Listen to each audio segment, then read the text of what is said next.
Hello, welcome to today's Legal Futures webinar, the Commercial Property Update, September 2021. I'm Sarah Thompson-Copsey.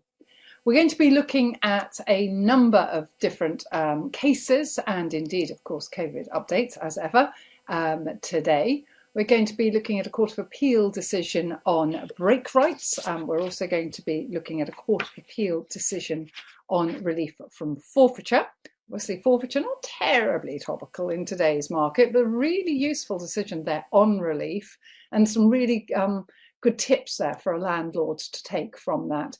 We'll obviously be dealing with, as ever, the changes to what I would call legislation surrounding COVID. So the changing rules around forfeiture and commercial rent arrears recovery and around statutory demands when we're looking at commercial rent in light of the COVID pandemic.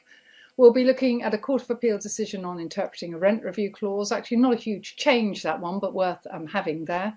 And we'll be looking at, so again, it is interpreting not just a rent review clause, but there's a further case that it looks at interpreting what is meant by the demise, so the actual wording of the property that is demised under the lease. And we'll be looking at a case on the 54 Act and rent cessor clauses. So a Court of Appeal, a county court decision, not fully reported, but I will give you the link for it, and one I think that is useful because most renewal term cases are county court decisions, and so I think quite useful to have those at our fingertips. So it's a follow-on from the W.H. Smith case that we looked at last time. And then in commercial property, we're looking at a couple of cases on restrictive covenants and discharging of restrictive covenants.